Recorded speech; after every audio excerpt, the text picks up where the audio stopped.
Ensemble, nous pouvons. Ensemble, nous pouvons. Ensemble, nous pouvons. Nous pouvons. Nous pouvons. Ce mardi 22 octobre 2024, le réseau des femmes leaders pour le développement RFLD, en partenariat avec Amplify Change, a lancé une campagne de sensibilisation sur l'avortement sécurisé, marquant une avancée majeure pour les droits des femmes. L'objectif est de réduire la stigmatisation et d'informer le public sur l'importance de l'accès à des services d'avortement sécurisés et légaux. La présidente du RFLD a ouvert la campagne par un discours appelant à promouvoir les droits reproductifs et l'autonomie des femmes.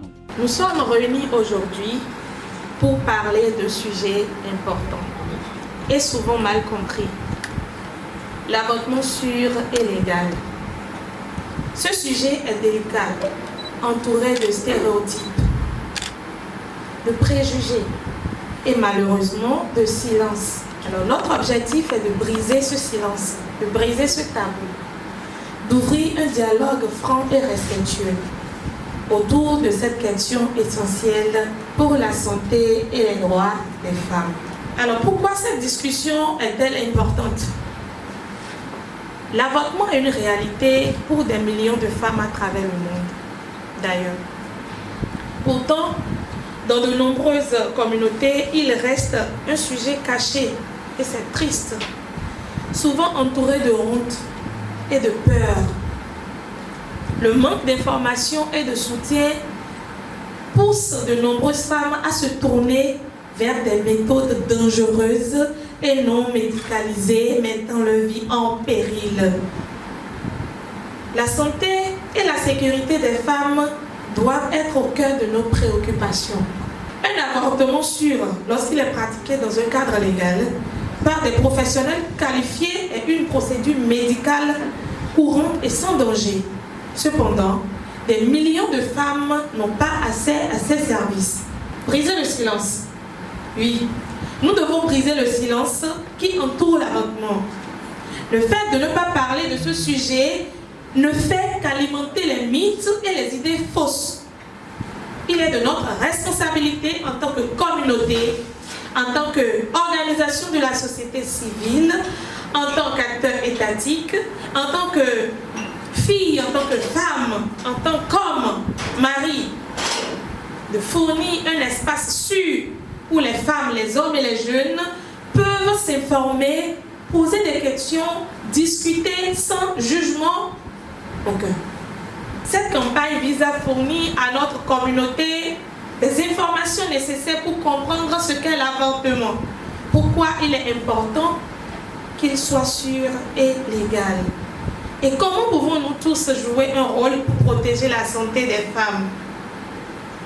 Il urge que nous faisons recours à un appel à la solidarité et à l'action. Nous ne pouvons pas rester indifférents face aux difficultés que rencontrent les femmes qui n'ont pas accès à des services de santé reproductive adéquats. Nous devons nous unir pour créer un environnement où les femmes se sentent soutenues dans leurs décisions, où elles ont accès aux soins dont elles ont besoin. Ensemble, nous avons le pouvoir de briser les tabous, encore une fois, qui entourent l'avortement et de bâtir une société plus juste, où la santé des femmes est une priorité et où chacune est libre de prendre ses propres décisions en toute sécurité, sans jugement. Il est alors temps de mettre fin à la stigmatisation et de promouvoir un avenir où chaque femme a accès à des soins sûrs et légaux. Merci à vous tous pour votre engagement et votre présence ici aujourd'hui. Je vous invite maintenant à partager vos réflexions, à poser des questions et à participer activement à cette discussion. Plusieurs panels thématiques ont suivi. Le premier, animé par 4 experts, a traité des droits reproductifs, de l'autonomie corporelle, de l'impact des lois sur la santé des femmes et de l'importance de l'éducation sur l'avortement sécurisé. Quand on parle d'autonomie corporelle, nous pensons à une sorte de liberté, la liberté de jouir de notre corps, de programmer l'utilisation de notre corps. Et ça fait que la femme peut choisir le nombre d'enfants qu'elle peut avoir, à quel moment et à qui elle veut donner son corps. L'importance de l'autonomie corporelle se situe dans l'autonomisation de la femme, l'émancipation de la femme, la santé et le bien-être de la femme. C'est quoi l'éducation sexuelle et reproductive? C'est une démarche éducative qui vise à apporter aux apprenants, les élèves et adolescents, des informations objectives et des connaissances scientifiques sur la sexualité et dans divers domaines, sur la sexualité biologique, affective, culturelle, éthique, sociale et juridique. Donc il convient à nous de donner aux enfants certaines informations. Sinon, ils vont chercher eux-mêmes des informations. Aujourd'hui, il faut dire que l'autonomie financière, d'accord, et le contrôle reproductif, d'accord, permet à la femme de réglementer les choses. C'est-à-dire quoi? Lorsque les femmes ont accès à des avortements sécurisés, elles sont en mesure de prendre des décisions concernant leur corps et leur avenir. Et cela leur permet de mieux planifier les grossesses, et c'est ce qui est crucial pour leur trajectoire économique.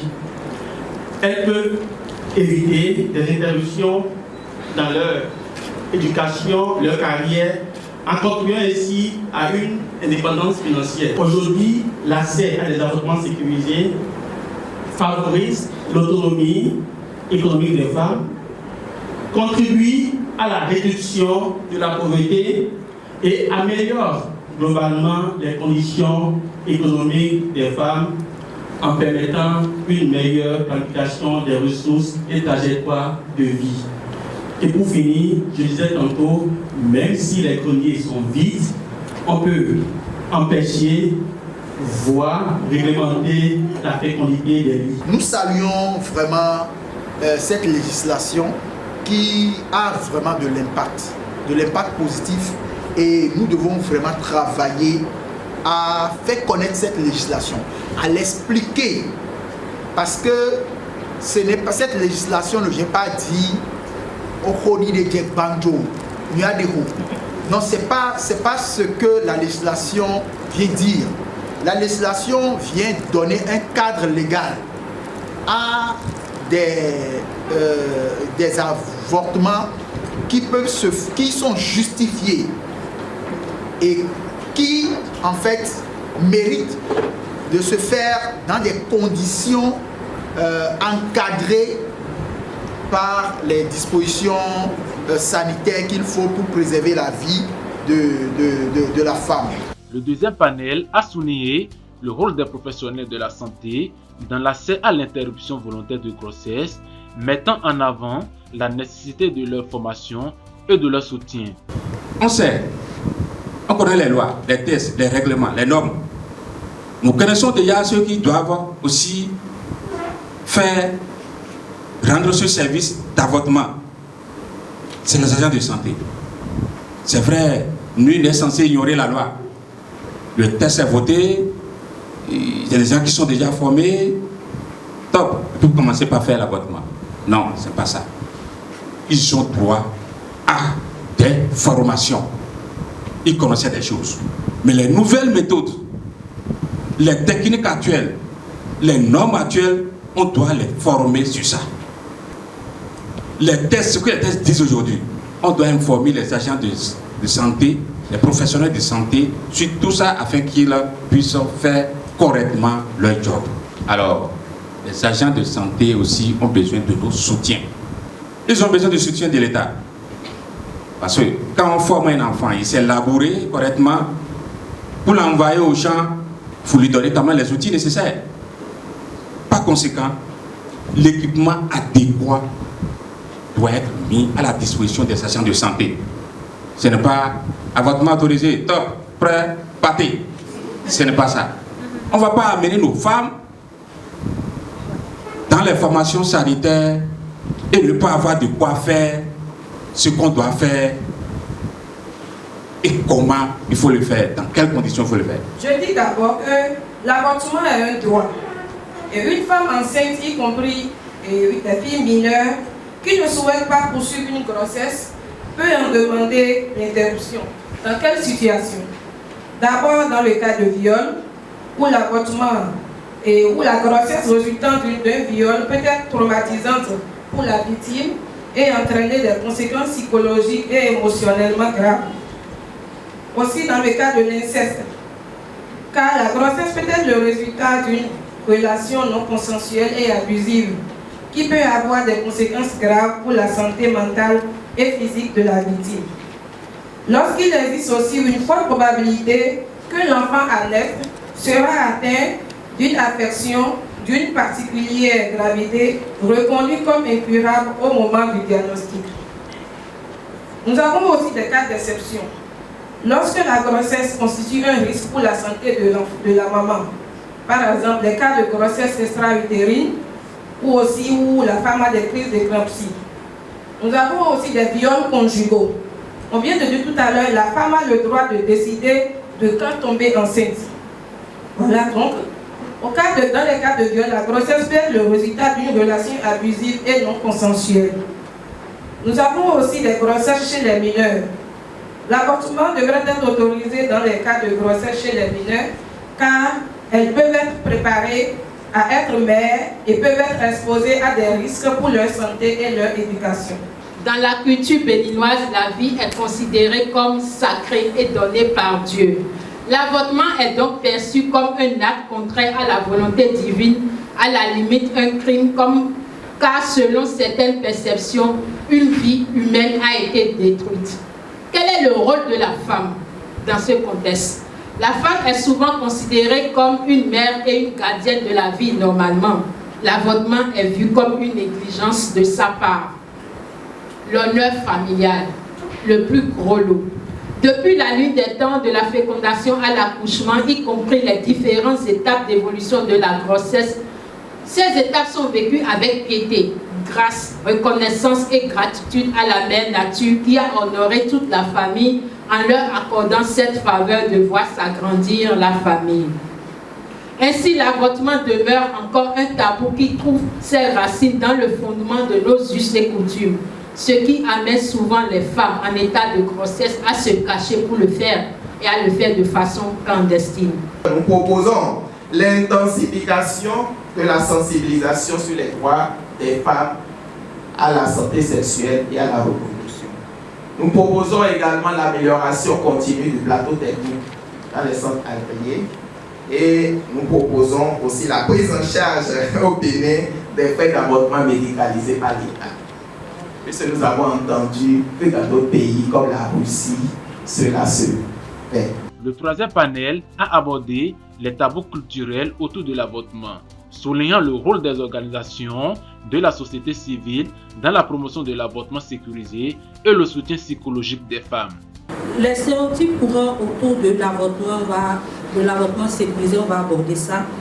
Et stéréotype numéro 1, c'est l'avortement est immoral. On dit l'avortement est immoral. Il ne faut pas avorter. Ce n'est pas digne de toi.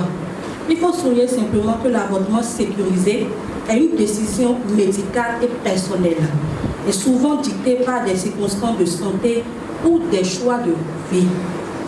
Alors, stéréotype numéro 2, c'est que l'avortement sécurisé est dangereux. Qu'est-ce qui est dangereux là?